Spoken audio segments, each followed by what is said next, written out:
وادی رضا کی کوہ ہمالا رضا کا گئے اور جس سمت دیکھیے وہ علاقہ رضا کا گئے.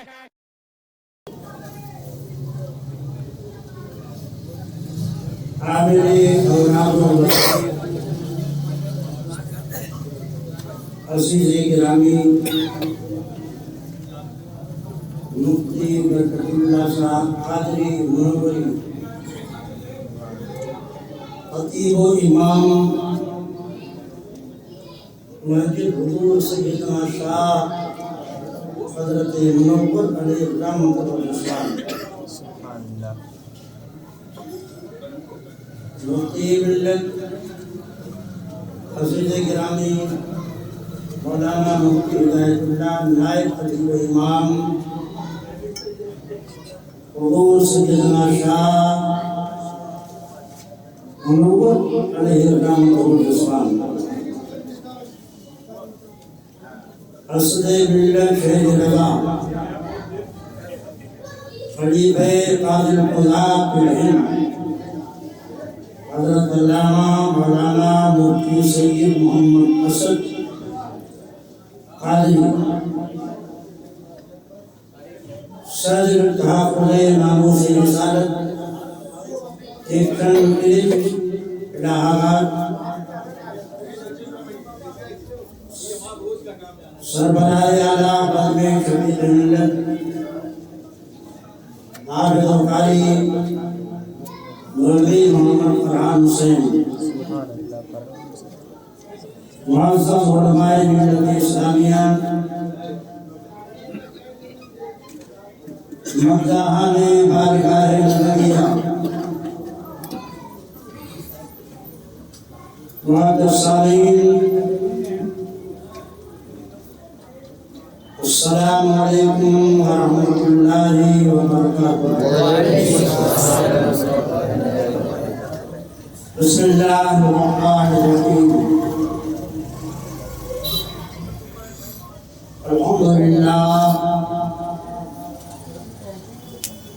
لله نحمده ونستعينه ونستغفره ونؤمن به ونتوكل عليه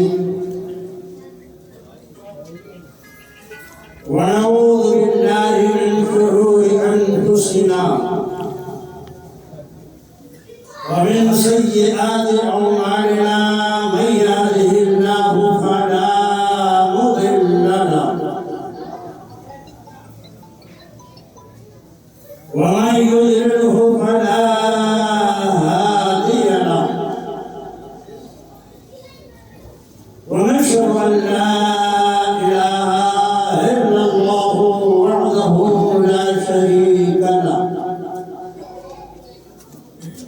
ونشهد أن سيدنا ونبينا وحبيبنا وقلوبنا وشفيعنا ومولانا محمدا عبده ورسوله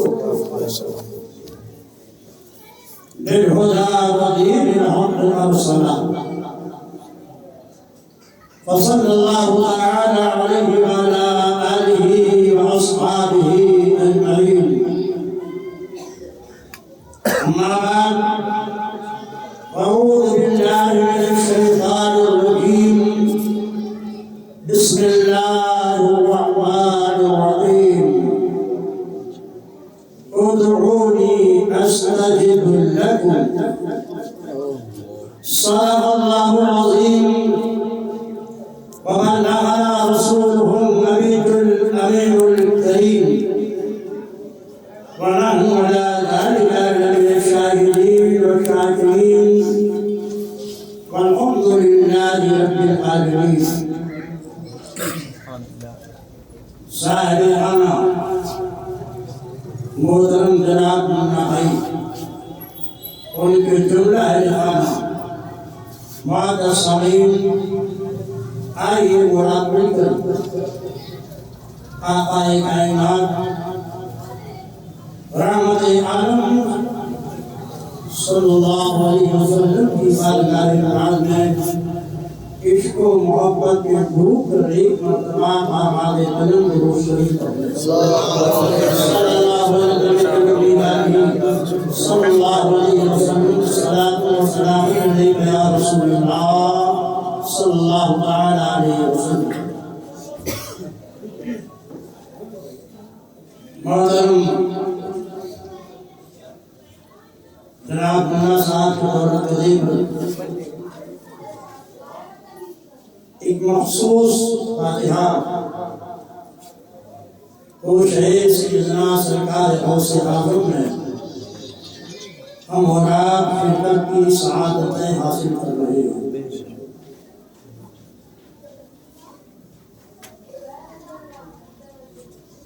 کوش ہے سیدنا سرکار غوث اعظم کی مجلس میں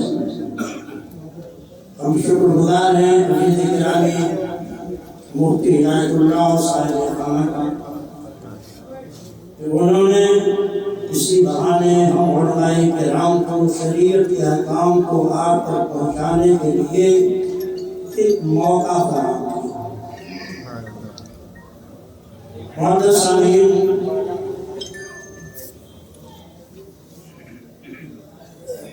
بڑی ہی بارونق مقدس اور مبارک محفل ہے اور رب العالمین کی بارگاہ سے امید قوی ہے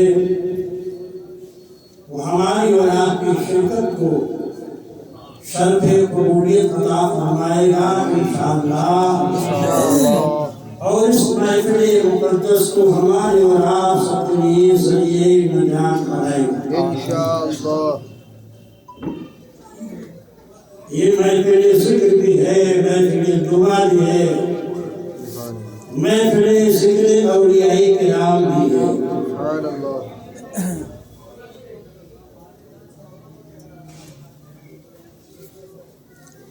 دعا ہے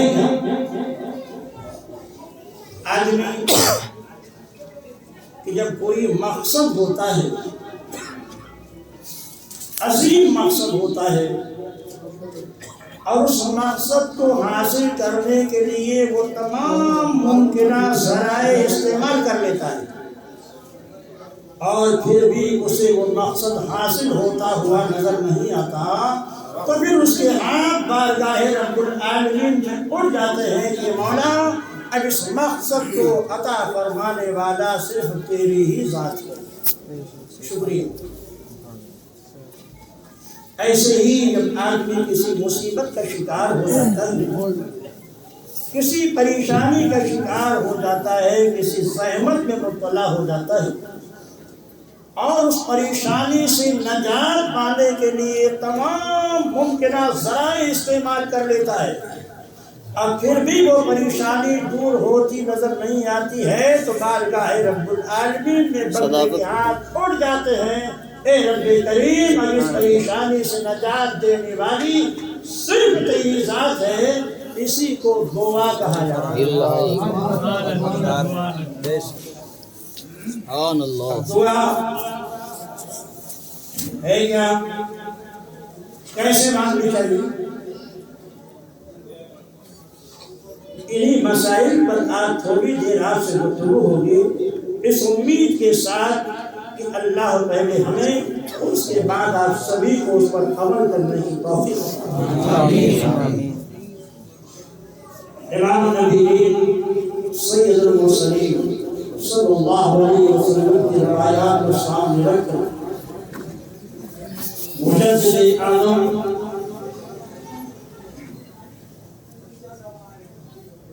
آیت من آیات اللہ ومعجزة من معجزات رسوله سیدنا امام رضا محدث بریلوی ایک مشہور کتاب و رسالہ ہے دعا سے متعلق آسان البیان،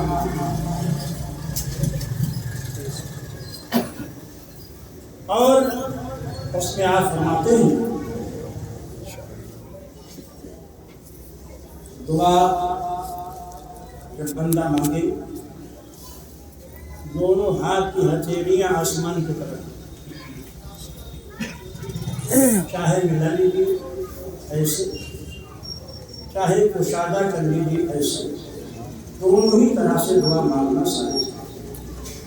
ہاتھوں کو کشادہ کرتے، ہاتھوں کو ملا کرتے، سینے کے سامنے یا موڑے کے سامنے یا چہرے کے سامنے ہاتھوں کو کر کر تینوں طرح آپ دعا مانگ سکتے ہیں۔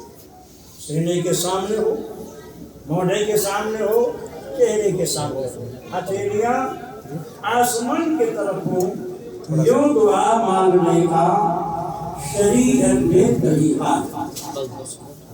جب کوئی بندہ اللہ کی بارگاہ میں دعا کے لیے ہاتھ اٹھاتا ہے تو حدیث رسول سنو سنو، بے شک سبحان اللہ۔ جب بھی کوئی بندہ اللہ کی بارگاہ میں دعا کے لیے ہاتھ اٹھاتا ہے تو من جانب اللہ جواب ملتا ہے، لبیک یا عبدی ہے میرے بندے، میں تیرے پکار پر جواب دوں۔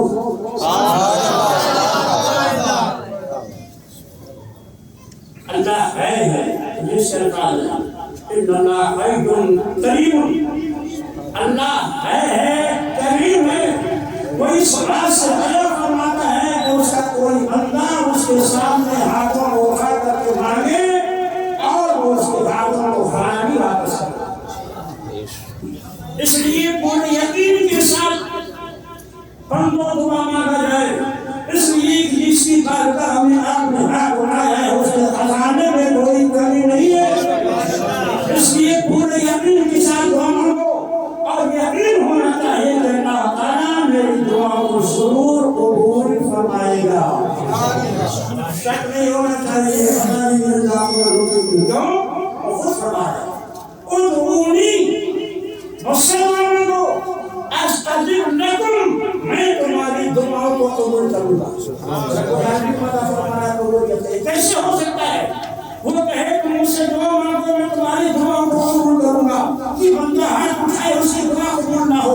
ہاں یہ ضرور ہے کہ کبھی دعا قبول نہیں ہوتی، دعا کی قبول اس سے ضائع ہوتی ہے کہ بندہ جو مانگتا ہے اللہ وہی لے لیتا ہے، اور کبھی بندہ اپنی حماقت کی بنیاد پر ایسی چیز کا سوال کرتا ہے جو بندے کے لیے مناسب نہیں ہے، تو پروردگار عالم اس سے بہتر عطا فرما دیتا ہے۔ اور کبھی ایسا ہوتا ہے کہ پروردگار عالم کے سامنے جب بندے کے ہاتھ اٹھتے ہیں تو رب العالمین آنے والی کسی مصیبت کو ٹال دیتا ہے، اور کبھی ایسا ہوتا ہے کہ بندے کی دعا کو رب نے قبول فرما دیا ہے مگر اس کا اثر دنیا میں ظاہر نہیں کرے گا، آخرت کے لیے اٹھا کر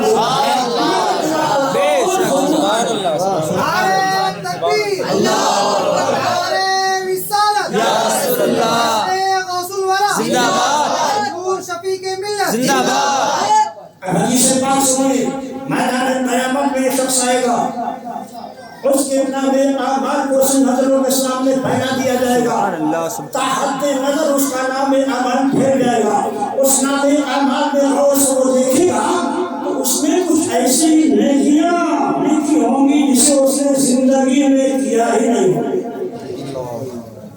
ایسی نیکیاں اتنی زیادہ نیکیاں لکھی ہوں گی جسے اس بندے نے دنیا میں کیا نہیں ہوگا، تو اللہ کے فرشتوں سے فرشتوں لے جاؤ بھائی، یہ نام اعمال میرا نہیں ہے، لے جاؤ، یہ کسی دوسرے کا نام اعمال اس کو دے دیا گیا ہے، کیونکہ اس میں تو اتنی نیکیاں لکھی ہوئی ہیں جنہیں میں نے دنیا میں کبھی کیا ہی نہیں ہے۔ تو فرشتے کہیں گے اے اللہ کے بندے، یہ تیری دعائیں ہیں جسے تو نے دنیا میں مانگا تھا، اللہ نے قبول فرما دیا تھا، مگر اس کا اثر دنیا میں نہیں ظاہر ہونے دیا تھا، اس نے آخرت کے لیے اٹھا رکھا تھا۔ تو بندہ عرض کرے گا کاش کوئی دعا میری دنیا میں قبول نہ ہوتی تاکہ آخرت میں مجھے ایسی نعمتیں ملتی جسے نہ کبھی آنکھوں نے دیکھا ہے، نہ کبھی کانوں نے سنا ہے، اور نہ کسی دل پہ خطرہ گزرا۔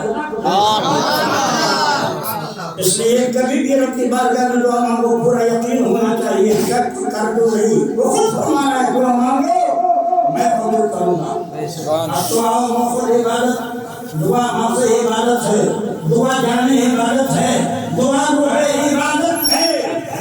اسی حدیث میں فرمایا جاتا ہے الدعاء سلاح المومن، دعا مومن کی ہتھیار کا ہتھیار ہے، دعا ایک ایسا ہتھیار ہے، حدیث پاک میں مطلق فرمایا گیا وہ ہتھیار آپ کے دشمن کو دفع بھی کرے گا اور وہ ہتھیار آپ کے دشمن کی حملے سے آپ کو بچائے گا۔ مطلب فرمایا گیا الدعاء صلاح المومن، حدیث کا الفاظ ہے الدعاء صلاح المومن عماد الدین و نور السماوات والارض۔ مومن کا اختیار ہے، دین کا ستون ہے، آسمان و زمین کا نور ہے۔ ایک اور مقام میں آقا فرماتے ہیں الدعاء یرد القضاء، دعا ہی کی ایک خصوصیت ہے کہ وہ قضاء الہی کو بھی ٹال دیتی ہے۔ میرے آقا کا ارشاد ہے قضاء الہی کو ٹال دیتی ہے۔ یہاں پر ایک لفظ قضاء آ گیا ہے، اس کا مفہوم آپ سمجھ لیجیے، جس کو آپ تقدیر کہتے ہیں، جس کو قضاء و قدر کہا جاتا ہے۔ تقدیر پر ہی مان جانا ضروریات دین میں سے اگر کوئی تقدیر کا انکار کر دے تو اسلام سے خارج ہو جائے گا۔ آقا کائنات صلی اللہ علیہ وسلم سے جب حضرت جبریل نے پوچھا تھا حضور ایمان کیا ہے، اور جس سے جبریل نے وضاحت فرما دی، فرمایا گیا ان تؤمن باللہ وملائکتہ ورسلہ والبعث بعد الموت والقدر خیرہ وشرہ۔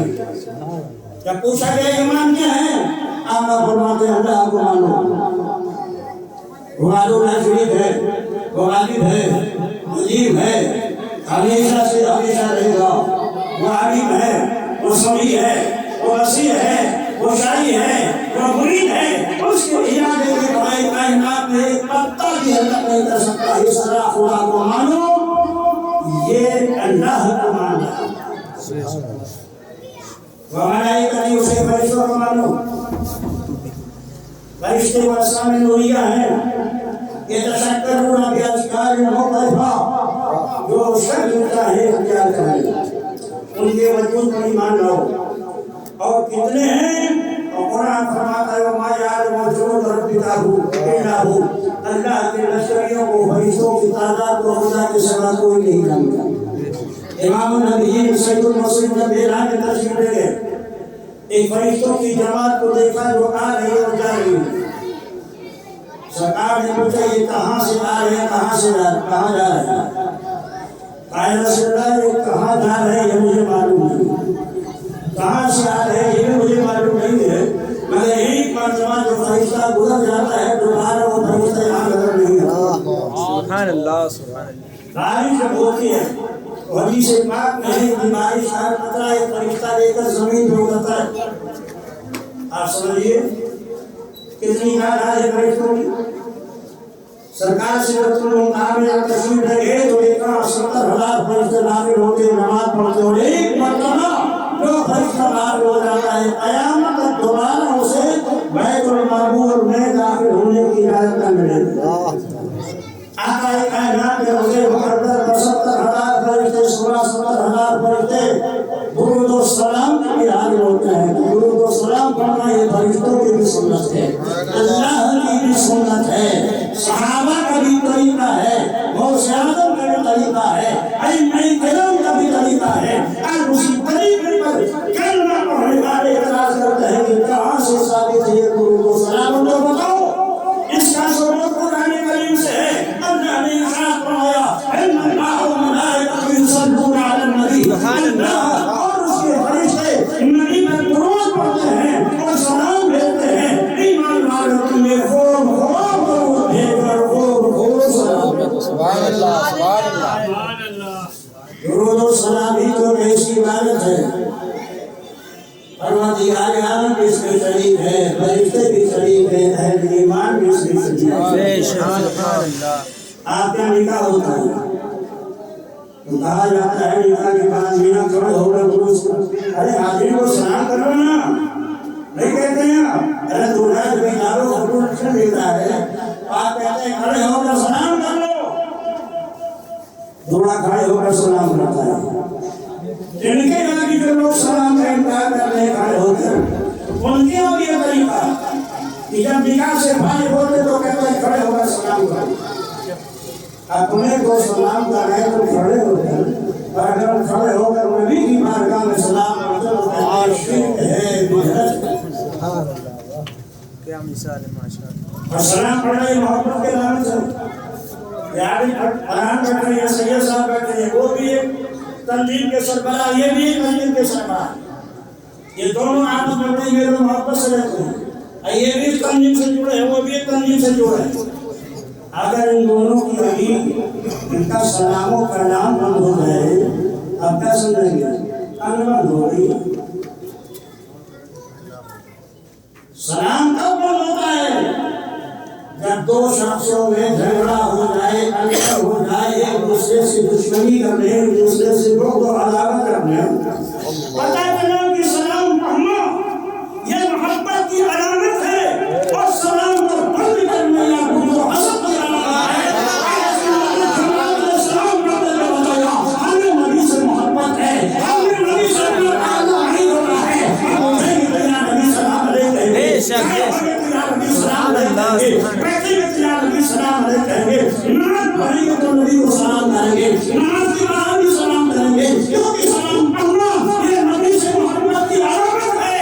سلام بند, سبحان اللہ. تعلقات بند. انہوں نے سلام بند کر کے بتایا ہم نے نبی سے تعلق ختم کیا ہے. اہل سنت نے سلام پڑھ کے بتایا ہم نے نبی سے اپنے تعلقات کو چھوڑا.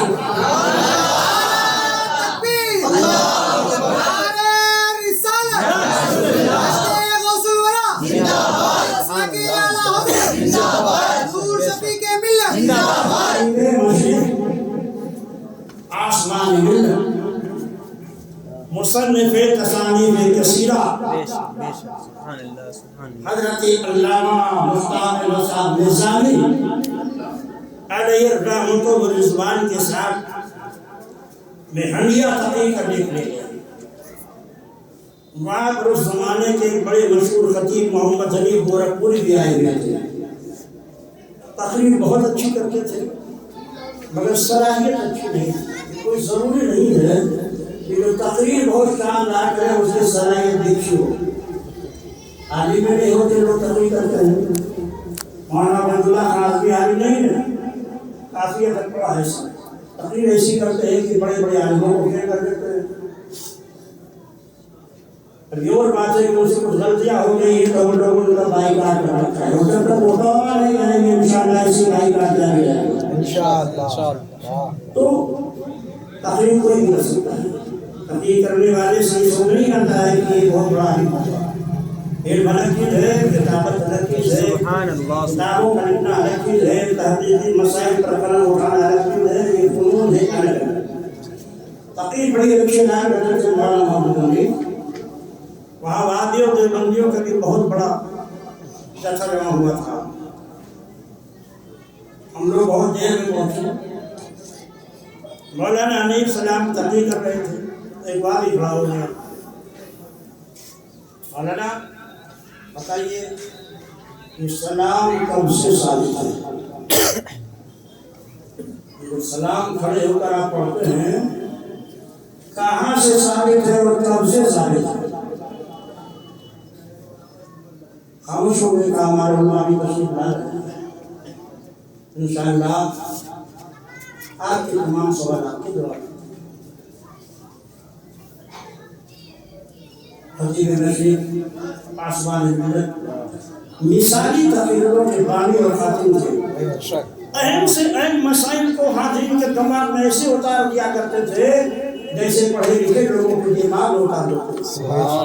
ان کی تقریر یکساں ہوا کرتی تھی پڑھے لکھے لوگوں کے لیے بھی اور عام کے لیے بھی. اسی لیے جب وہ تقریر کرنے کے لیے بیٹھتے تھے تو پڑھا لکھا بننا بھی اسی طرح فردانی کیفیت میں آتا تھا جو طرح فردانی کیفیت میں رکشہ چلانے والا آتا ہے تانا چلانے والا. ان کی خصوصیت تھی. سرکار تعلیم نواز کا خصوصی کام تھا. کام میں نے ان سے کہہ دیا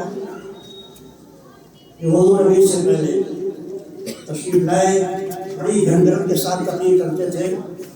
ان کے بارے میں وہابی اور دیوبندیوں کا یہ کہنا ہے کہ نظامی جیسا اگر مجھ کو خطیب مل جاتا تو پورے ہندوستان کو ہم وہابی بنا دیتے. اور وہابیوں کا یہ بھی کہنا تھا کہ اگر یہ خطیب مجھ کو مل جاتا, میرے مسئلے کو مل جاتا تو اسے سونے سے تول دیتے. اللہ نے بڑی کوٹیوں سے معلوم حضرت یہ تشریف فرما لے کے اسی آیت کی محمد کی تلاوت کی. ان اللہ و ملائکتہ یصلون علی النبی۔ اور آپ فرماتے ہیں سنو مسلمانوں، کب سے ثابت ہے نبی پر درود و سلام پڑھنا؟ کہا اس وقت سے ثابت ہے جبکہ وقت بھی نہیں تھا۔ سبحان قرآن اللہ کا کلام ہے، بے شک کلام الہی صفت والی ہے۔ جس طرح اللہ کی ذات قدیم ہے ایسے صفات بھی قدیم ہے، اور اس نے یہ کہا ہے اللہ اس کے فرشتے رسول پر درود و سلام بھیجتے ہیں۔ اے ایمان والو، تم بھی درود و سلام پڑھو۔ ازل سے نبی میں درود و سلام جاری ہے اور قیامت تک نبی پر درود و سلام جاری رہے گا۔ اس لیے اللہ بھی نبی پر درود بھیجتا ہے اور سلام بھیجتا ہے۔ اللہ کا بڑا نہیں ہے، اس کی صفات بھی بڑا نہیں ہے۔ اس لیے جب سے ازل ہوا دنیا نہیں تھی، کائنات نہیں تھی، جب سے محبوب کے نور کی تحریر ہوئی اس وقت سے اللہ اپنے محبوب کا درود و سلام دے رہے ہیں۔ اس لیے آپ سے نبی کوئی پوچھے گا کب سے ثابت ہے، کہیے گا ازل سے، کیونکہ یہ قرآن کی آیت ہے اور یہ اللہ کی صفت ہے، کلام ہے اللہ کا، اور اللہ کا کلام یہ اللہ کی صفت ہے۔ جس طرح اللہ کی ذات قدیم ہے ایسے اللہ کی صفات بھی قدیم ہے۔ بہت سامنے میں باتیں بھاری بچ پڑی، موضوع اللہ دعا آقا کائنات کی بارگاہ میں ساری عرض ہوتے ہیں، عرض کہتے ہیں یا رسول اللہ صلی اللہ علیہ وسلم کوئی ایسی دعا بتا دیجیے کہ اگر میں اسے پڑھ کے اللہ کی بارگاہ میں ہاتھ اٹھاؤں تو اللہ میری دعا کو قبول فرمائے۔ آقا کا الفاظ سنیں، عظیم قومتک تستجب دعوتک، پاکیزہ اور حلال کھانا کھاؤ، اللہ تمہاری دعاؤں کو قبول فرمائے۔ دعا کی قبولیت کے لیے یہ بھی ہے دعا مانگنے والا جس سے حلال کھائے، بے شک رزق حلال سے پیے، رزق حلال سے لباس پہنے۔ آقا کائنات سے پوچھا گیا رسول اللہ کبھی آدمی دعا کرتا ہے دعا قبول نہیں تو فرماتے ہیں کیف یستجاب وأکلہ حرام وشربہ حرام وملبسہ حرام، کیسے دعا قبول ہو جب کھانا بھی حرام ہے، پینا بھی حرام ہے، لباس بھی حرام ہے، باقی نہ کھاؤ کھانا۔ زبان کو جھوٹ سے بچاؤ، جو تمہاری زبان سے نکلے گا اللہ اسے سن لے گا۔ اور دوسری شرط ہے دعا کی قبولیت کے لیے پورا یقین، تذبذب نہ ہو، شک نہ ہو، کیونکہ جس کی بارگاہ میں آپ نے ہاتھ اٹھایا ہے اس کے خزانے میں کوئی کمی نہیں ہے۔ درے کریم سے بندے کو کیا نہیں ملتا، درے کریم سے بندے کو کیا نہیں ملتا، جو مانگنے کا طریقہ ہے اس طرح مانگو۔ آقا کی بارگاہ میں دوسرے صحابی حاضر ہوتے ہیں، آنکھوں کی روشنی ختم ہو رہی ہے، سرکار کی بارگاہ میں حاضر ہے، عرض کرتے ہیں اللہ کے نبی دعا فرما دیجیے اللہ میرے آنکھوں کی روشنی واپس آئے۔ میرے آقا فرماتے ہیں صبر کرو، اللہ تعالیٰ جس آنکھوں کی روشنی اس مومن کی روشنی کو دنیا میں چھین دیتا ہے تو اس کے بدلے میں اسے جنت دکھا دیتا ہے۔ تو صبر کرو، سارے مچل جاتے ہیں۔ عرض کرتے ہیں یا رسول اللہ جنت تو آپ کے صدقے اور طفیل میں نہیں جائے گی، میں یہ چاہتا ہوں کہ میرے آنکھوں کی روشنی واپس آ جائے تاکہ آپ کے چہرے سے کو اپنے آنکھوں کے سامنے دیکھوں اور اللہ کے تمام کائنات کو میں اپنے آنکھوں کے سامنے دیکھوں۔ بے شک آقا فرماتے ہیں یا وضو کرو، وضو کر کے آگے فرمایا 2 رکعت نماز پڑھو۔ دعا مانگنے کا طریقہ کیا سرکار سکھاتے ہیں، اخلاص کے ساتھ وضو کرو، کامل وضو کرو، 2 رکعت نماز پڑھو۔ نماز کو نماز حاجت کہا جاتا ہے۔ جب کوئی پریشانی لاحق ہو تو نماز حاجت پڑھو پھر دعا مانگو، کوئی مقصد عظیم ہو تو نماز حاجت پڑھو پھر دعا مانگو۔ توشہ شریف کی منت کے منت ماننے کا بھی یہی طریقہ ہے۔ سن لیجیے توشہ کرنے والا جب کوئی مصیبت ہے، کوئی عظیم مقصد پیش ہو تو نماز عشاء کے بعد آپ 2 رکعت نماز حاجت پڑھیے نفل کی نیت سے، یعنی آپ جو حاجت ہے اس کو سامنے رکھیے، پھر اللہ کی بارگاہ میں 2 رکعت نماز حاجت ادا فرمائیے۔ 2 سورت آپ کو یاد پڑھ لیجیے۔ نماز حاجت سے فارغ ہونے کے بعد کعبہ شریف سے داہنے طرف یعنی ایسے مڑ جائیے، کعبہ ادھر ہے، یہاں مڑیں گے مدینہ طیبہ ہوگا، اتنا مڑ جائیں گے تو بغداد مقدس ہوگا، اور جو مڑ جائیں گے تو پھر بیت المقدس ہوگا۔ یہ بالکل سب محاذات میں واقع ہیں ایک دوسرے کے۔ تو یہاں کعبہ ہے، یہاں مدینہ ہے، اور یہاں بغداد مقدس ہے۔ اس طرف چہرہ کر لیجیے اور چہرہ کر کے کھڑے ہو کر اس کے یہ بات ہے، اے سرکار غوث اعظم، میرا یہ مقصد ہے یا میری یہ پریشانی ہے یا میرا یہ مریض بیمار ہے، آپ اللہ کی بارگاہ میں دعا فرما دیجیے۔ اگر اللہ نے مجھے شفا دے دی، میرا مقصد حاصل ہو گیا، میری تجارت میں برکت ہو گئی، تو میں آپ کی بارگاہ میں توشے کا نظر پیش طریقہ تو یہ ہے توشہ کتنے نظام ہے، اور دوسرا طریقہ ہے کہ آپ توشے کی محفل میں شریک ہو جائے۔ فاتحے کے بعد جب توشہ شریف پہلی بار تقسیم کیا جانے لگے تو اسے کھائیے، ہاتھوں سے کھائیے، طریقے سے نہیں، یہی طریقہ ہے، ہاتھوں سے کھائیے، اور جس وقت ہاتھوں کو چاٹنے لگیے تو منت مانگیے، میرے آقا سرکار غوث اعظم، میری یہ مقصد و تمنا ہے، میرا یہ مریض بیمار ہے یا مجھے یہ مرتبہ حاصل کرنا ہے، علم میں کامیابی حاصل کرنا ہے، اللہ کی بارگاہ میں دعا فرمائیے۔ اگر میرا یہ مقصد پورا ہو گیا تو میں آپ کی بارگاہ میں توفیق دینا لگے۔ آقا کائنات نے اسے فرمایا وضو کر لو اور کوئی کر نماز پڑھو، اور نماز کے بعد جیسے دعا میں تمہیں سکھاتا ہوں ایسے دعا مانگو۔ اور دعا کا طریقہ یہ، دعا کی قبولیت کے لیے سب سے عظیم وسیلہ امام النبیین سید المرسلین رحمت للعالمین کی ذات ہے۔ نبی کو راستہ بنا کر خدا کی بارگاہ میں دعا مانگو، اور پھر دیکھو اللہ کیسے آپ کی دعاؤں کو قبول فرماتا ہے۔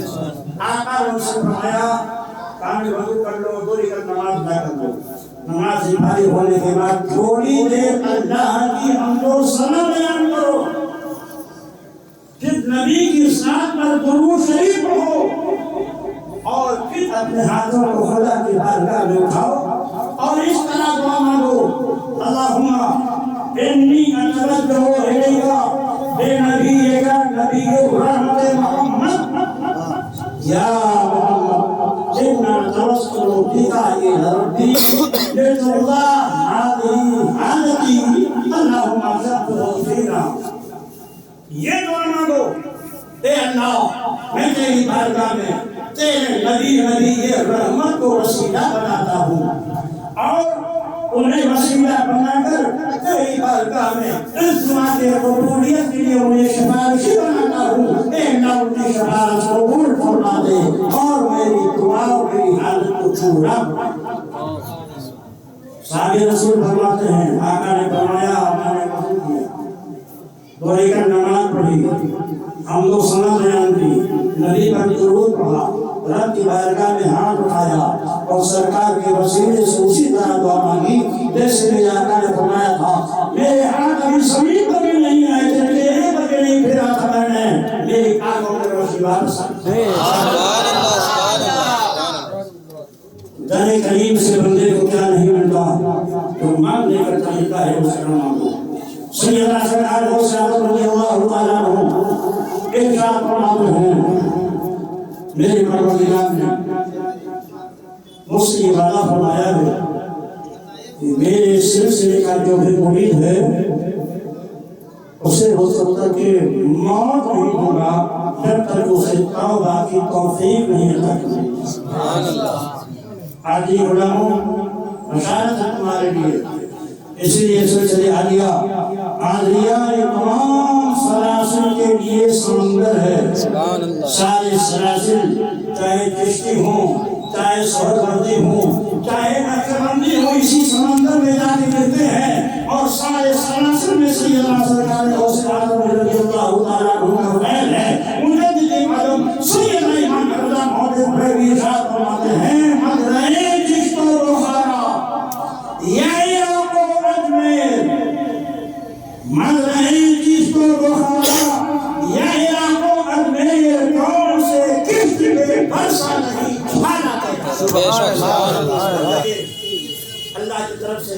وہی سے آتی ہے، دینے والا وہی ہے۔ اس لیے دعا میں ہاتھ اٹھایا جاتا ہے، اس فرق کو بھی آپ سمجھنے کی کوشش کرو۔ دیتا اللہ ہے، تقسیم مصطفیٰ کرتے ہیں، یہ میں نہیں کہتا، حدیث رسول کہتی ہے۔ بخاری شریف اٹھا کر دیکھو، جو علماء کرام نے پڑھا ہے، واللہ یعطی ولا قاسم، اللہ دیتا ہے اور میں بانٹتا ہوں۔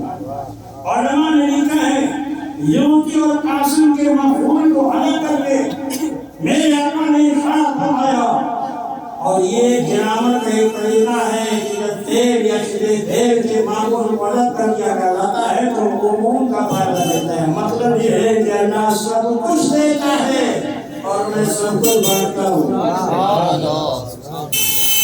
دیتا خدا ہی ہے، تقسیم مصطفیٰ صاحب کیا کرتے ہیں، مگر وہ بھی درجہ بدرجہ وسیلہ دیتے ہیں۔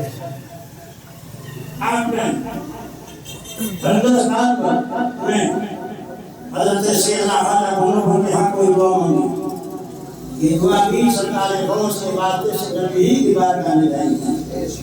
سرکار ہند رسول سے ابراہیم نماز کے حاضر دے کر دعا مانگی، یہ دعا بھی سیدنا سرکار غوث حاضر کی بارگاہ میں جاتے ہوئے نبی تک پہنچی۔ دنیا میں کسی نبی کی بارگاہ میں دعا مانگو، جیسے دنیا کے شہنشاہ الگ الگ ہیں، ایسے ولایت کے تاجدار بھی الگ الگ ہیں، مگر سارے تاجداروں کے تاجدار غوث اعظم ہیں، غوث اعظم کے تاجدار مصطفیٰ وہاں سے غوث کی بارگاہ میں آئے گا، غوث یہاں سے ہندوستان میں آئے گا، سیدنا حضرت سرکار نواز کی بارگاہ میں، حضرت سیدنا سہر علی کی بارگاہ میں، اور سیدنا نظربند کی بارگاہ میں، درجہ بدرجہ سب کے مملکتیں تقسیم ہیں، سب کے علاقے تقسیم ہیں، جو جہاں کا حکمراں ہے وہ ہوتے ہوئے وہی پہنچے گا، اور اسی حکمراں روحانی کے ذریعے سے آپ کی مرادیں پوری ہوں۔ دیتا خدا ہی ہے، اس لیے آپ قرآن میں کبھی فرق سمجھو۔ حضرت منور صاحب رحمۃ اللہ علیہ کے ہمارے ہوئے، یا حضرت منور صاحب، یا حضرت منور صاحب، یا حضرت منور صاحب میرا یہ کام پورا کر دیں، مجھے 10 روپیہ دے دیجیے نا۔ سرکار غریب نواز کی بارگاہ میں ایک مانگنے والا بھی مانگ رہا تھا، اے غریب نواز 10 روپیہ دے دو، غریب نواز 10 روپیہ دے دو، غریب نواز 10 روپیہ دے دو، غریب نواز 10 روپیہ دے دو۔ مانگ رہا تھا سرکار نواز کی بارگاہ میں، ایک وہابی پہنچ گیا۔ ان کی بھی جب پھٹتی ہے نا تو بزرگوں کی بارگاہ میں جاتے ہیں۔ حضرت محمد صاحب رحمۃ اللہ علیہ کے یہاں بہت سارے وہابی آپ کو ملیں گے، جو لوگ بزرگوں کے تصرفات کا مذاق اڑاتے تھے نا، ہم ان کو یہ مطلع دیتے ہیں، میں اس کو نہیں پتا جو مطلع کر دیں کہ اس کو تیرے بڑیوں کے اختیار کا یقین ہو گئے۔ پھر جب وہ عاشق کا شکار ہوتا ہے تو حضرت محمد شاہ یہاں جا کر کے اپنی ناک کو رگڑتا ہے اور وہاں سے فیض ملتا ہے۔ وہ مانگ رہا ہے غریب نواز 10 روپیہ دے دو، 10 روپیہ دے دو، 10 روپیہ دے دو، وہاں بھی پہنچتا ہے، یہ کیا دیں گے؟ یہ تو مجھ سے کرو، یہ کیا دیں گے؟ تو وہ فقیر کہتا ہے واہ غریب نواز واہ، کیا کہنا ہے آپ کے کیا کر دیا بھی تیرے دشمن کے ہاتھ سے ہو جائے کہ بزرگان دین تصرفات کرتے ہیں۔ تو ایک ہے ظاہر ہے آپ لوگ حاضر ہیں، مجھے کہہ رہے 50 روپیہ دے دیے، 50 روپیہ دیے، مولانا برکت اللہ ہے، وہ دیکھا بہت دیر سے پریشان ہے، جیب سے نکالا اور انہوں نے بڑھایا 2 دے دو۔ اب اس کا ہاتھ کتنا پڑے گا بھائی؟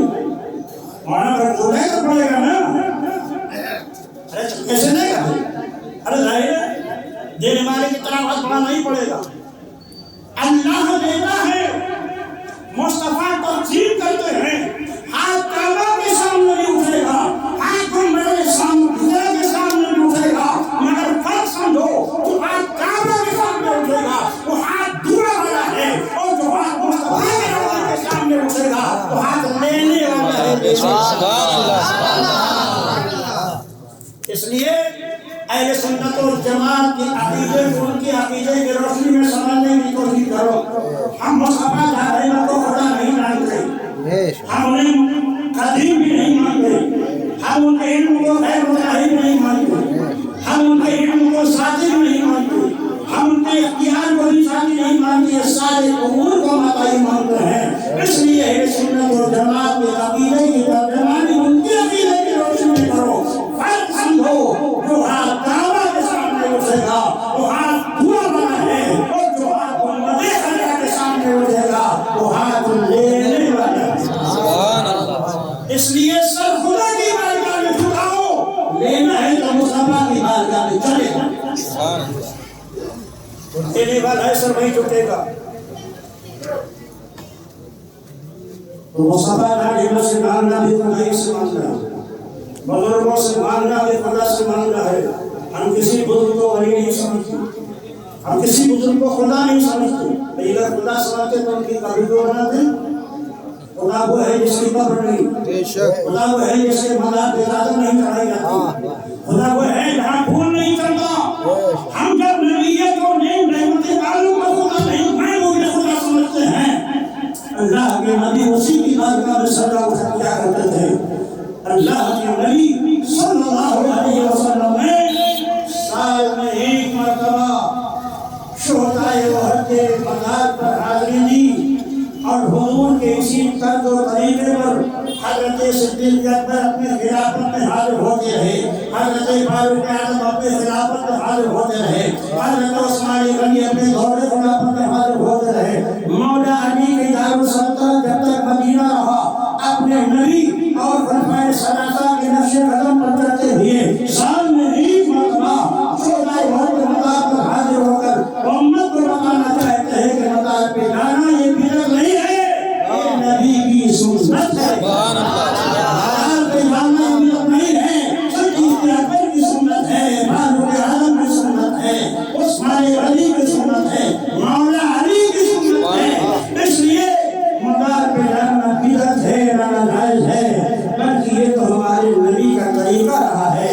اور اللہ کے نبی نے فرمایا قبروں پر حاضر ہوتے رہو تاکہ تمہیں اپنی موت کا خیال آئے. ہمارے عقیدے کو سمجھنے کی کوشش کرو. ہم کسی بھی ولی کو نہ خدا سمجھتے ہیں نہ خدا جیسے قوت مانتے ہیں. ہم یہ ضرور سمجھتے ہیں کہ اللہ کے محبوب ہیں, اللہ اپنے محبوبوں کے وسیلے سے ہماری دعاؤں کو قبول کرے گا.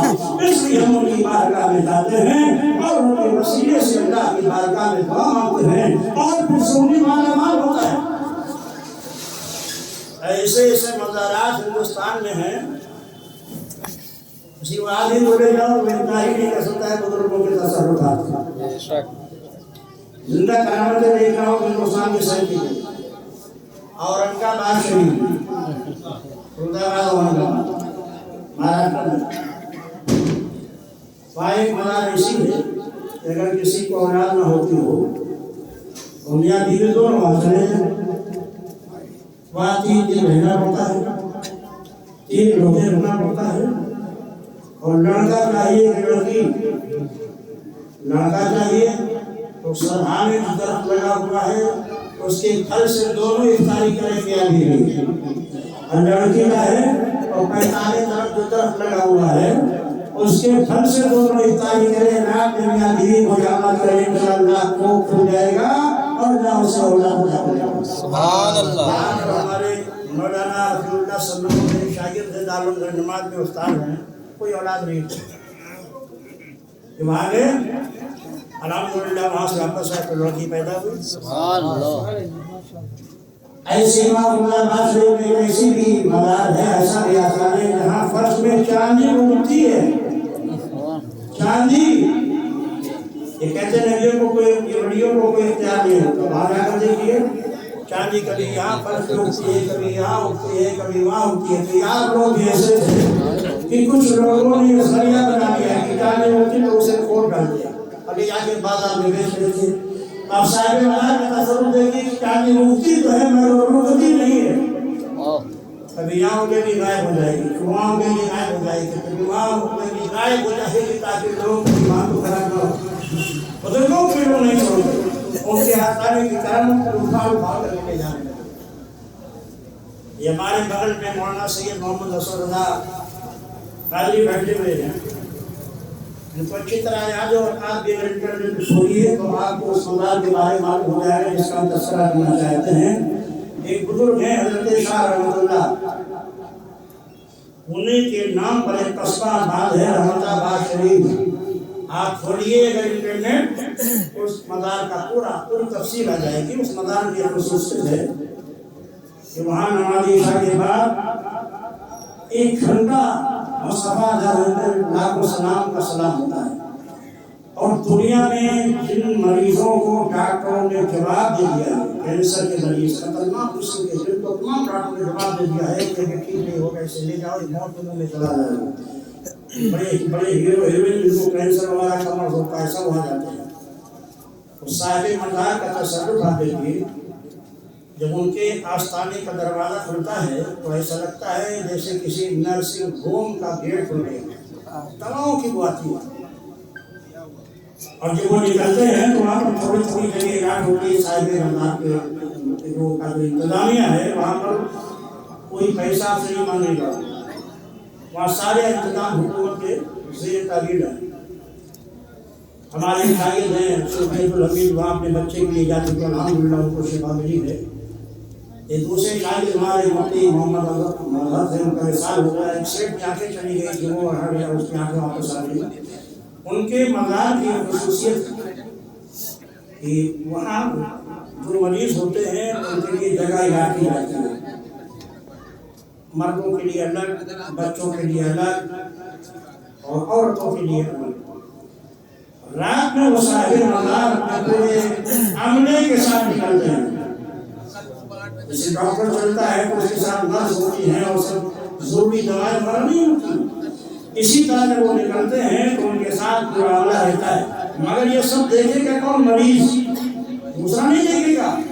جو مریض وہاں لیٹا ہے وہ سب دیکھے گا، آستانہ کھلا ہے اور اس کے بعد بیڈ وہاں سے آ رہا ہے اور ان کے ساتھ ڈاکٹر بہت سارے ہیں، ان کے ساتھ نرسیں بھی ہیں، دوائیں بھی ہیں. وہ حضرت آئیں گے اور مریض کا نبض پکڑیں گے. نبض پکڑنے کے بعد جیسے ڈاکٹر نہیں چیک اپ کرتا ہے، چیک اپ کرنے کے بعد ہدایت دیں گے مریض کو. یہ مریض سب سنے گا ان کی گفتگو کو. تمہارا آپریشن بڑا تاریخ ہونا ہے، اس سے پہلے تم 3 روز یہ کھانا کھاؤ گے، یہ کھانا کھاؤ گے، یہ کھانا کھاؤ گے، یہ دوا استعمال کرو گے، یہ دوا استعمال کرو گے، یہ دوا استعمال کرو گے. ہدایت دے کے چلے جائیں گے. جو تاریخ وغیرہ ہوگی اس تاریخ یہ فوٹو اندروں سے تو جو تاریخ آئے گی وہ صاحب آستانہ جب نکلیں گے اپنے عملے کے ساتھ اور مریض کے سر کے پاس پہنچیں گے، آپریشن کریں گے. مریض سب دیکھ رہا ہے آپریشن ہو رہا ہے. آپریشن کے بعد جو چیز نکلے گی وہ مریض کے سرانے رکھے رہے گی، وہ سب دیکھیں گے. آپریشن ہو جائے گا تو آپریشن کے بعد جو چیز نکلے گی وہ سب سرانے مریض کے رکھے رہے گی. اس کے بعد جو وہاں کی انتظامیہ آئے گی، حکومت کے لوگ آئیں گے، پھر اس کی تصویر کی جائے گی، پھر وہ مریض کا نام، اس کا پورا پتہ لکھا جائے گا. وہاں ہمارے ایک دوست الہ آباد میں نعمت اللہ صاحب پریس میں کام کرتے تھے. ان کا ایک غیر مسلم دوست تھا، پنڈت تھا. وہ بھی جانتے ہیں پنڈت کتنا متاثر ہوتا ہے. ہزاروں مندروں میں گیا، سینکڑوں جگہ اس نے پوجا کی، مگر اس کا دل بڑھ گیا تھا. اور ڈاکٹروں نے کہہ دیا تھا کہ تمہارے دل کا آپریشن ہوگا، کم از کم 10 لاکھ روپیہ خرچ ہوگا، وہ بھی تمہاری زندگی کی ضمانت نہیں کہ تم بچ جاؤ گے. اس نے نعمت اللہ بھائی سے ہمارے کہا، نعمت بھائی ہم نے تو سارے معبودوں کے حاضری دے دی ہے، سب جگہ پوجا کر لیا، یہاں گئے وہاں گئے، مگر ہمیں یقین ہو گیا کہ یہ سب معبودان باطل ہیں، لوگوں میں کوئی اختیار نہیں ہے. یہ بتاؤ تمہارے اسلام میں بھی کوئی ہے ایسا نہیں ہے جو ہماری بیماری کا علاج کرے؟ نعمت اللہ بھائی بہت کٹر سننے سے عقیدہ تھے. وہ بھی ایک دعا کرتے کہ اللہ جو وہابی بزرگوں کے تصرف کا انکار ہے وہ ایسی بلا میں مبتلا کر دے کہ بزرگوں کے اختیار کا قائل ہو.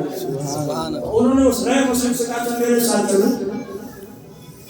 پنڈت کو لے کر حضرت شاہ رحمۃ اللہ یہاں گئے اور اس کے بعد جب اس کا آپریشن ہوا، آپریشن ہو جانے کے بعد بالکل ٹھیک آپ تندرست تمام ہو کر آباد میں آیا تو جن ڈاکٹر کو چیک اپ کرایا تھا، دوبارہ جب اس نے چیک اپ کرایا تو ڈاکٹر حیران تھے کہ بھائی تمہیں تو کوئی مرض نہیں ہے، تمہارا دل بالکل ایسے ہو گیا جیسے نوجوان ہے. آخر ڈاکٹر نے تمہارا آپریشن کر دیا اور جو اسلام سے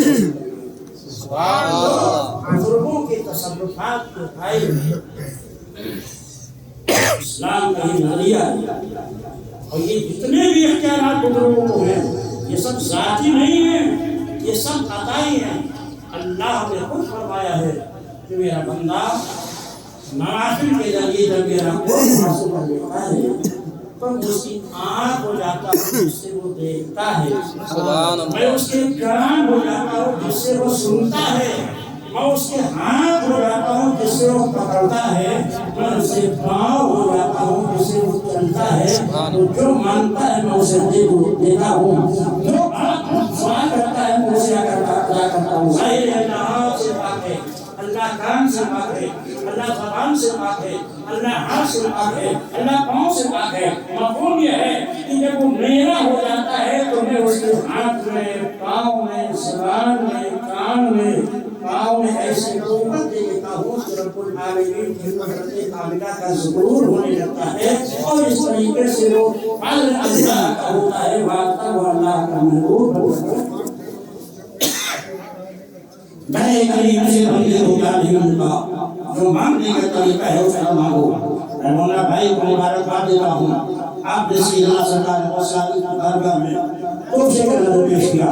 مولا کریم آپ کی اس محفل کو اپنی بارگاہ میں قبول فرمائے، اور سرکار غوث اعظم اور امام النبیین کے سب کو دوپہر میں آپ و آپ جملہ ہدایت کو ہر طرح کے افراد و علیات و مسائل کو محفوظ رکھیں، علم میں، عمل میں، رزق میں، اولاد میں برکت عطا فرمائے۔ ہم جملہ حاضرین جو یہاں موجود ہیں ہم سب کی سعادی کو قبول فرمائے، اور ہم سب کے علم و عمل میں، رزق میں، اولاد میں برکت عطا فرمائے۔ ہم سب کے اہل و عیال کو جملہ آفات و علیات و مسائل سے محفوظ رکھے، عقیدہ حق اہل سنت و جماعت پر ہمیں زندہ رکھے، اور اسی پر ہم سب کا خاتمہ عطا فرمائے۔